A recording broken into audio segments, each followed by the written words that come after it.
एक बार एक गाड़ी में राहुल अपनी बहन रमा और माता पिता के साथ जा रहा होता है। राहुल और रमा एक दूसरे से बहुत लड़ते थे। तभी चलते चलते उनकी गाड़ी झटके मारने लग जाती है।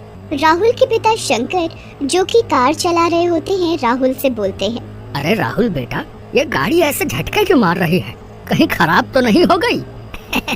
क्या बात करते हैं पिताजी, ये तो नई कार है, ये कैसे खराब हो जाएगी? ऐसे सुना है इस रास्ते में चुड़ैलें होती हैं। तभी उसकी नजर पेट्रोल मीटर पर पड़ती है। अरे पिताजी, लगता है पेट्रोल खत्म होने वाला है। आप जल्दी से गाड़ी किसी पेट्रोल पंप पर ले लीजिए ताकि हम गाड़ी में पेट्रोल डलवा दें। तभी रमा हंसने लगती है और बोलती है, पिताजी आप भी कहाँ इस कंगले की गाड़ी लेकर आ गए? इसकी गाड़ी में कभी पेट्रोल रहता भी है? अपनी सारी तनख्वाह तो ये अपनी गर्लफ्रेंड पर खर्च कर देता है, कमला कहीं का। खुद भूत जैसा है और चुड़ैलों की बातें करता है। रमा की इस बात पर राहुल को गुस्सा आ जाता है और वो रमा को बोलता है, बहुत हंसी आ रही है, घर चल, तेरे दांत वहीं तोड़ूंगा। मैं हमेशा पेट्रोल का टैंक फुल करवाता हूँ, अब पेट्रोल ही महंगा हो गया तो मैं क्या करूँ? और रही चुड़ैलों की बात, तेरे से बड़ी चुड़ैल है कोई दुनिया में? तभी तो कोई चुड़ैल हमारे पास नहीं आती। डर जाती है तेरी जैसी चुड़ैल को देख के, चुड़ैल कहीं की।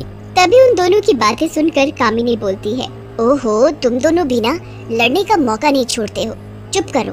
और सुनो जी, आप गाड़ी जल्दी से पेट्रोल पंप पर ले चलो, कहीं धक्के लगवा दो बीच रास्ते में। तभी शंकर को पेट्रोल पंप दिखाई देता है और वो गाड़ी पेट्रोल पंप के अंदर ले जाता है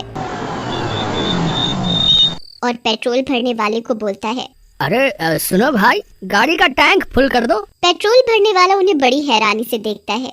ये देख राहुल उससे पूछता है, अरे भाई ऐसे क्या देख रहे हो? हम कोई मंगल ग्रह से आए हैं क्या? हैं?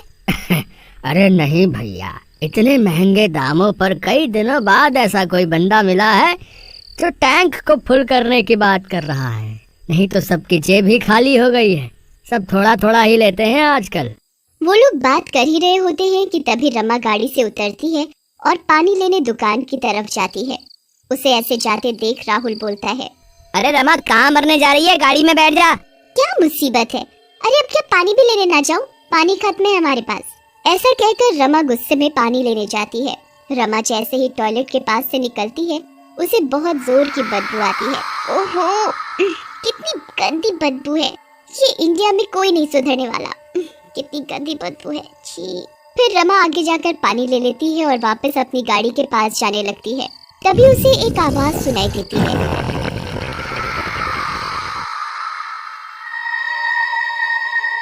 जैसे कोई उसे बुला रहा हो। आवाज सुनकर रमा रुक जाती है। तो तू है राहुल के बच्चे, अभी रुक बताती हूँ। पापा से क्या तेरी पिटाई करवाऊंगी, ज्यादा डराना आ रहा है तुझे? लेकिन जैसे ही रमा पलटती है, उसके सामने एक चुड़ैल खड़ी होती है और उसे देखकर हंस रही होती है। आओ रमा, मैं तुम जैसी किसी का कई दिनों से इंतजार कर रही थी। इससे पहले रमा कुछ समझ पाती, चुड़ैल उसके अंदर समा जाती है। चुड़ैल के समाते ही रमा की आंखें लाल हो जाती हैं और वो वहां से गाड़ी की तरफ चल देती है। रमा गाड़ी के पास पहुंचती है और बिना किसी से कुछ कहे चुपचाप गाड़ी में बैठ जाती है। तभी राहुल उसे बोलता है, आ गई चुड़ैल, इस बार मैंने पूरा टैंक फुल करवाया था। राहुल के ऐसा बोलने पर रमा उसे बड़े गुस्से से देखती है। रमा के ऐसे घूरने पर राहुल डर जाता है और चुप करके गाड़ी में बैठ जाता है। घर पहुंचने पर भी रमा किसी से कुछ नहीं कहती और अपने कमरे में चुपचाप जाकर सो जाती है। रात में राहुल सो रहा होता है। तभी उसको अपना दरवाजा खटखटाने की आवाज आती है, जिसे सुनकर वो उठ जाता है। ओहो, ये मम्मी भी ना, इन्हें चैन नहीं है, रात में भी जरूर कोई काम करने के लिए बोलेगी। राहुल बेड से उठता है और दरवाजा खोलता है। उसके सामने रमा खड़ी होती है और उसके दो सर होते हैं, एक चुड़ैल वाला और एक उसका।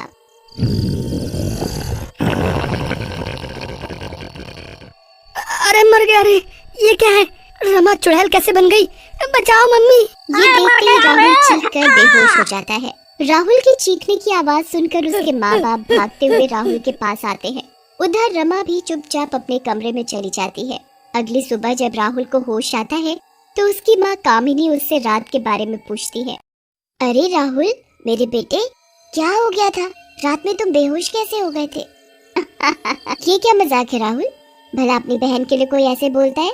तू नींद में होगा तभी कहती हूँ रमा को चुड़ैल मत बोला कर, इसलिए तेरे साथ ऐसा हुआ। फिर कामिनी वहाँ से चली जाती है, लेकिन राहुल मन ही मन बहुत ज्यादा घबरा जाता है और अपने दोस्तों से मिलने के लिए घर से बाहर चला जाता है। उधर रमा को भूख लगती है और वो कामिनी के पास जाती है।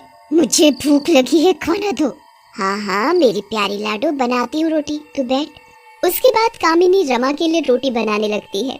रमा भी एक के बाद एक करके सारी रोटियां खा जाती है और कामिनी के पास जाकर बोलती है, मुझे और भूख लगी है और रोटियां दो। ये सुनकर कामिनी भी घबरा जाती है और रमा को बोलती है, बेटी तेरी तबीयत तो ठीक है ना? तू पहले ही 20 रोटियां खा गई है, तेरा पेट खराब हो जाएगा। बुढ़िया भूख लगी है तो क्या रोटी भी ना खाऊं? चल बना रोटी मेरे लिए। रमा के मुंह से ये बात सुनकर कामिनी डर जाती है और फिर से रोटियां बनाने लगती है। रमा खाने के बाद अपने कमरे में चली जाती है। रात में कामिनी ये बात शंकर को बताती है, जिसे सुनकर शंकर बोलता है, तुम माँ बेटे को कुछ नहीं आता, जब देखो भूत प्रेत चुड़ैल। अरे कुछ नहीं हुआ है, भूख लगी होगी तो बेचारी ज्यादा खा गई होगी। तुम भी ना, बच्चे ना खाएं तो भी टेंशन और खा लें तो भी टेंशन। चलो अब सोचो मत और सो जाओ। और तुम्हारा लाट साहब राहुल कहाँ है? पक्का आवारा गर्दी कर रहा होगा, इतनी रात हो गई अब तक नहीं आया। रात में जब शंकर सो रहा होता है तो उसे घर के दरवाजे के खुलने की आवाज आती है। वो कमरे से बाहर निकलकर देखता है, रमा दरवाजा खोलकर जा रही होती है। अरे ये क्या हो रहा है? रमा इतनी रात को कहाँ जा रही है? मुझे देखना पड़ेगा। फिर वो चुपके से रमा का पीछा करता है। रमा घर से निकलकर गाड़ी के पास जाती है और गाड़ी में से पेट्रोल निकालकर पीने लग जाती है। उसका चुड़ैल वाला सर भी बाहर आ जाता है। ये सब देखकर शंकर बहुत घबरा जाता है। अगली सुबह शंकर एक तांत्रिक को बुलाकर आता है। तब तक राहुल भी आ जाता है। तांत्रिक शंकर से कहता है, सही किया शंकर बेटा, जो तुमने मुझे बुला लिया। तुम्हारे घर पर एक चुड़ैल का साया है और वो चुड़ैल तुम्हारी बेटी के शरीर में है। उसका कमरा कहाँ है? मुझे वहाँ ले चलो।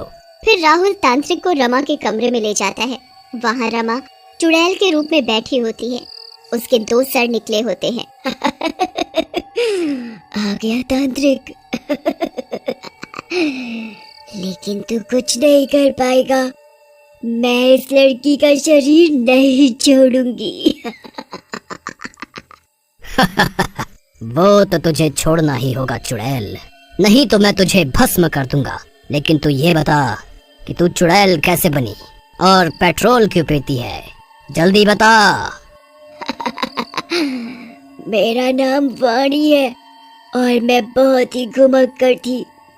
अपनी कमाई का ज्यादातर हिस्सा मैंने अपने घूमने में लगा दिया, लेकिन जब से ये पेट्रोल महंगा हुआ मेरी कमाई घट गई।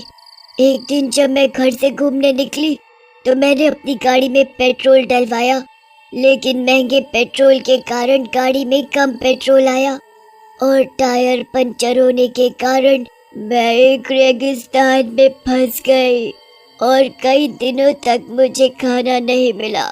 भूखे होने के कारण मैंने गाड़ी में पड़ा हुआ पेट्रोल ही पी लिया और मेरी मौत हो गई। बस तब से मैं दूसरों के शरीर पर कब्जा करती हूँ ताकि घूम सकूं और पेट्रोल पीती रहूं। मुझे पेट्रोल की खुशबू बहुत अच्छी लगती है। देख चुड़ैल, जो हुआ सो हुआ। तू इस बच्ची का शरीर छोड़कर चली जा। इसने क्या बिगाड़ा है तेरा? इसे मैं नहीं छोड़ूंगी। ये लड़की ही मेरी सारी इच्छाएं पूरी कर सकती है। मैं नहीं छोड़ूंगी इसे। लेकिन तभी तांत्रिक अपने पास से एक बोतल निकालता है। उसमें थोड़ा सा पेट्रोल होता है और पेट्रोल की खुशबू से चुड़ैल उस बोतल में खींची जाती है और उसमें कैद हो जाती है। चुड़ैल, मैंने तुझे एक मौका दिया था, लेकिन तूने मेरी बात नहीं मानी। अब रह इस कैद में। चुड़ैल के निकलते ही रमा भी ठीक हो जाती है और राहुल से बोलती है, कुत्ते, ये तूने मेरे मुंह पर क्या लगाया है? मम्मी, ये भस्म इसने ही लगाई है ना? मैं तुझे छोड़ूंगी नहीं, तू रुक जा। अरे बहन, तू ठीक हो गई? अरे मम्मी, मुझे कुत्ता कह रही है, मतलब ये ठीक हो गई।